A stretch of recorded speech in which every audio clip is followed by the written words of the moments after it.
श्री सदगुरुदेव की जय। सदगुरु श्री कबीर साहब जी पुकार के समझाते हुए कहते हैं कि जाको सदगुरु नाम मिला व्याकुल दम दस धाय, आंखिन सूझे बाबरा घर जर घुर बता। जिन जिन लोगों को सदगुरु नहीं मिले वो बेचारे भटक गए।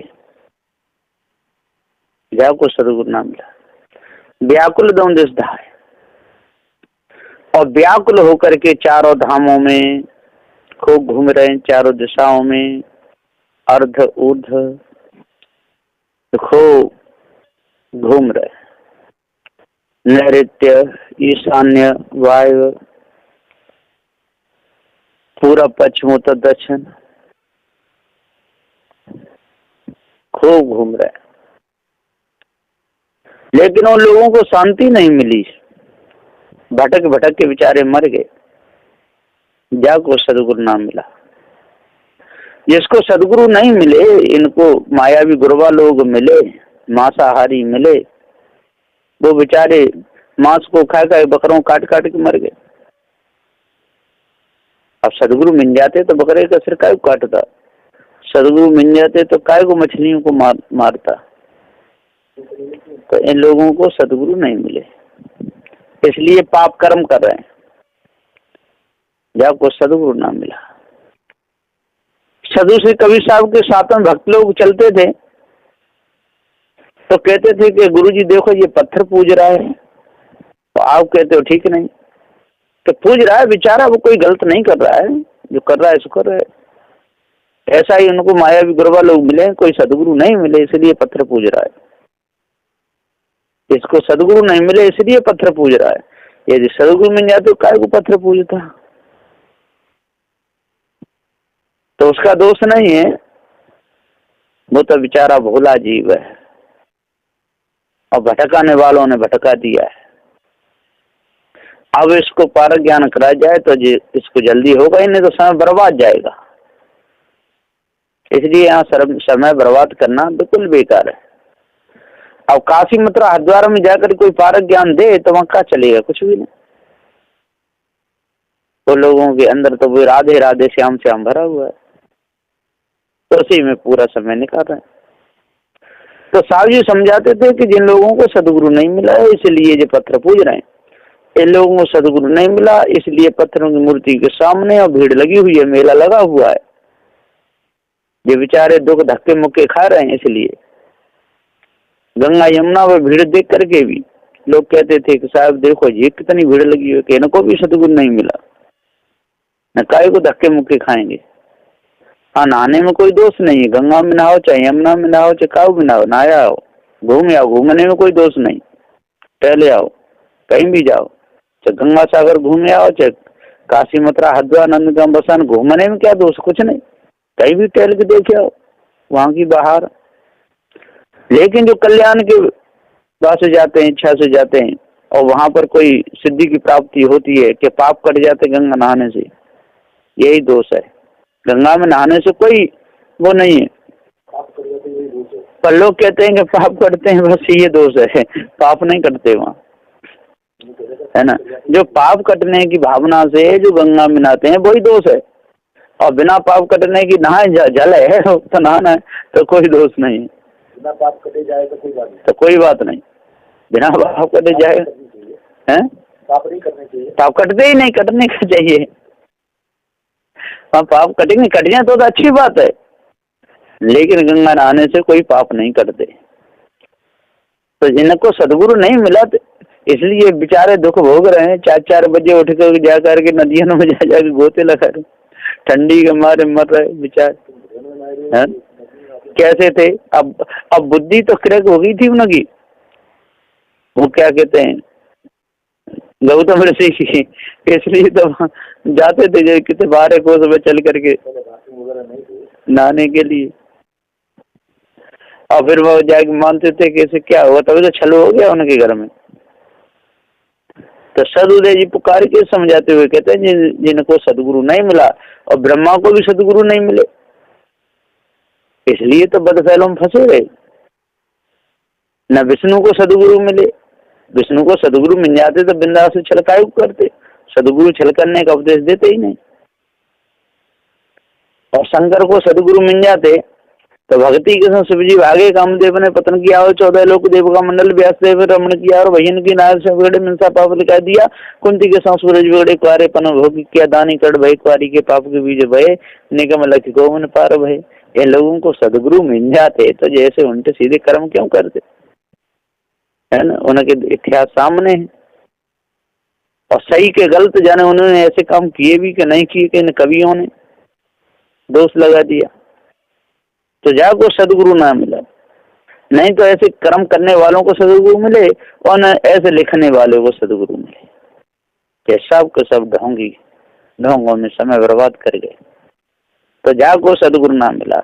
व्याकुल द्वंद्व है, आंखें न सूझे बाबरा, इनको आंख से सूझता ही नहीं, अंधे हो रहे हैं, देखते हुए अंधे। अब मालूम है कि मूर्ति पत्थर की है और ये भी पता है कि हम प्राण नहीं पड़े, प्राण पड़ जाते तो खाती पीती डोलती चालती बोलती उपदेश देती, है ना। और तब भी ये लोग भरम में फंसे, कहते हैं कि नहीं नहीं प्राण प्रतिष्ठा हो गई, अब ये बोलने लायक हो गई, अब क्या बोलेगी, क्या खाएगी, कुछ नहीं। तो इनको सदगुरु नहीं मिले इसलिए झूठी बातों पर विश्वास कर लेते हैं। और इसको सदगुरु मिले ही नहीं जो कह रहा है कि प्राण पड़ गए। को सदगुरु व्याकुल दोष है, आंखें न सूझे बाबरा, आंख से इनको सूझता नहीं, पगले हो रहे हैं। घर जरे घूरे होता है, घर जर रहा है, अंतःकरण में आग लग रही है, घूरे पे पानी डाल रहे हैं, है ना। काम क्रोध मद मोह लोभ की आग अपने अंदर लग रही है, पर मठ मंदिरों में जाकर पत्थर की मूर्ति पे पानी डालते हैं, है ना। बात दही डाल के ठंडी करते हैं शिवलिंगी को, कहते शिवलिंग ठंडी हो गई तो समझ लो कि पूरा विश्व ठंडा हो गया। अब वो शिवलिंग ठंडी मिटे या न मिटे उससे अपना क्या भला होने वाला है। बेला की पत्ते चढ़ाते हैं। तो सदगुरुदेव जी पुकार के समझाते हुए कहते हैं कि ये सब बेकार की बात है, इनको किसी को भी सदगुरु नहीं मिले, है ना।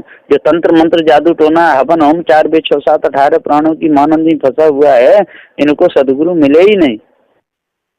ये सब के सब भटक रहे हैं और आज भी वर्तमान में भटकाने वाले बहुत बैठे हुए हैं। कोई महादेव की कृपा बताता है, कोई हनुमान की कृपा बताता है, हाथ की सफाई, लाख की सफाई, बात की सफाई में लोगों को धोखे में डाल रहे हैं और फंसे हुए, और उसको सनातन धर्म कहते हैं। जितना झूठ बोल ले और जितने पत्थर पत्थर पुजवा ले, इन 4 वेदों पढ़ ले, उतना सनातन। लेकिन वो सनातनी है ही नहीं। सनातनी तो केवल सदुश्री कवि साहब थे, उन्होंने ही सनातन का उपदेश दिया है कि हे सनातन चेतन जीव तू ही सत्य है। और सदुश्री कवि साहब को जो सब मिल करके नास्तिक कहते हैं, नास्तिक लोग, जो सारे के सारे नास्तिक हैं, गड्डी पत्थर पूजा वाले, माला ठंड घंड करने वाले, जितने भी हवन होम करने वाले, ये सब के सब नास्तिक लोग हैं, एक भी सनातनी नहीं है। सनातनी होते तो काय को सनातन का, जिसमें सनातन बसता है उसको क्यों काटते मारते। जो है सनातन सोई भूला, अब सो भूला ही, अब सो भटका खाया, अभी फंसा हुआ भूल में। तो सदगुरुदेव जी पुकार के समझाते हुए कहते हैं कि जो है सनातन सोई भूला, अब सो भूल ही खाया। अभी भी वो भूल में, अभी भटक ही रहा है, चेतन जीव ही है, अजय ईंट डेल पत्थर पूजा में फंसा हुआ है, तो नास्तिक हो गया आस्तिक से। और सदगुरु श्री कबीर साहब जी सच्चे विवेकी थे, सच्चे आस्तिक थे और सनातनी थे। सनातन धर्म को कायम सदगुरु श्री कबीर साहब जी नहीं रखा और सनातन का पूरा उपदेश सदगुरु श्री कबीर साहब जी ने दिया। सनातन पार की चेतन जीव है, पारक ज्ञान ही सनातन है और सनातन ही पारक ज्ञान है, ऐसे अलग नहीं है। लेकिन इन लोगों ने सनातन के नाम पर कितने मेढ़े बकरे कटवा दिए, कितनी मछलियां मरवा दी, कितने अंडे, कितने ये खा खा के बोरा रहे ऊसर सांड जैसे, और कहते हैं कि हम सनातनी हैं। एक भी सनातनी नहीं, नाम के सनातनी है, काम के नहीं। तोल बराबर गोंगची और मोल बराबर ना है। गोंगची सोने के साथ तुल जाती है, पर सोने के भाव बिकती नहीं है। इसी प्रकार से ये सब लोग सनातनी सनातनी कह के पूजते तो रहते हैं, लेकिन सनातनी एक भी नहीं। सनातनी क्यों पत्थर की मूर्ति को बनवाए के पूजवा करके और भरम फैलाएगा? क्यों नदी नालों की मैं बड़ा बड़ा करके उनको पूजवा करके लोगों के सिर झुकाएगा, है ना? क्यों टट्टी पेशाब की पूजा करवाएगा? ऐसी पूजा सारे संसार में चल रही। और खूब गाय गाय के जाते हैं खूब, और चामुंडा मैया की पूजा हो रही है, पत्थर रखे हुए लाल पुते हुए पीपर है, और खूब घूम घूम के नाचते रहते हैं और कहते रहते हैं मैया मेरी बड़ी होशियार, पीपरिया लगा ले जाने छाया को। अब वो होशियार और फुसकार वो क्या जाने होता, पीपल का पेड़ लगा दिया या लगा हुआ है वहीं पर पत्थर रख दिए, लाल पीले कर दिए, और जो मैया ने लगाया है अब वो कहाँ से खाद के लाई, कहाँ से कहाँ लगाई, कहाँ माने पानी लगाया, ये सब झूठी बात है। फंसे हुए और खूब पंसरी बांध बांध करके, है ना, पैरों में पंसरी बांध लेते हैं, कमरे में पंसरी बांध लेते हैं, छाती पे बांध लेते हैं, और खूब झंझना बजा बजा के नाचते रहते हैं कूद कूद कर, और कहते हैं मैया मेरी बड़ी होशियार और पीपरिया लगा ली जाने छाया को, खूब गाते हैं। ये सब बेकार की बातें, इन्हें किसी को भी सदगुरु नहीं मिले। यदि इनको सदगुरु मिल जाते तो इन विचारों को बड़े चैन की नींद आती। क्यों जगते रात के 1-1, 2-2 बजे तक? कोई काम हो, कोई भजन हो, कोई सत्संग हो, गुरु महिमा हो, उसमें जगना तो चलो ठीक है, लेकिन वैसे ही बोराए रहे, खा रहे हैं बोराए, और शराब पी पी के नाचते हैं, खूब शराब पीते हैं बोतल की बोतल, और देवी पे पन्नी फाड़ के और उसके सर पे डाल देते, ले तू भी पी ले, बाकी मुंह में डाल देते। ऐसे ऐसे लोग मांस का भोग लगा दे और शराब ऊपर डाल दे। अब बताइए इनको कैसे सुख शांति मिलेगी, कैसे चैन मिलेगा, कैसे मनोजन्म में आएंगे? सब पशु पक्षी उसमें खाने भटकेंगे बेचारे धर के जन्म। तो जाको सदगुरु नाम मिला व्याकुल दंत धाय, आंखें न सूझे बाबरा घर जरे घूर बुताए। घर जल रहा है, काम की आग लगी है, क्रोध की आग लगी है, मोह की आग लगी है, आशा की आग लगी है, तृष्णा की आग लगी है। बेचारे पैदल डोल रहे हैं, नर्मदा के चक्कर लगा रहे हैं, यमुना के चक्कर लगा रहे हैं, गंगा के चक्कर लगा रहे हैं, खूब ब्रज में जाकर 84 कोस के परिक्रमा लगा रहे हैं। बेचारों के पैरों में फपोले पड़ जाते हैं, रोते चिल्लाते रहते हैं हाय श्याम सुंदर, ऐसे करके गिरते। तो सदगुरुदेव जी पुकार खो देखे सारे ढोंग क्यों ढूंढते रहते। तो सदगुरुदेव जी पुकार के समझाते हुए कहते हैं कदम के पेड़ के नीचे चूमते हैं, कदम की डालियां पकड़ पकड़ करके कृष्ण खिलते थे, इन पे पैर पड़ते थे खूब डालियां। तो सदगुरुदेव जी पुकार के समझाते हुए कहते तो उन्होंने बैठ बैठ के कृष्ण बंसी बजाते थे, इधर बजाते थे, गहुए चराते थे, वही बावरे हो जाते हैं लोग खूब, और गाते रहते हैं, खूब गाते हैं हरे बैठे कदम तेरी छैया, चराए रहे गैया, बजाए रहे बांसुरिया, खूब गाते।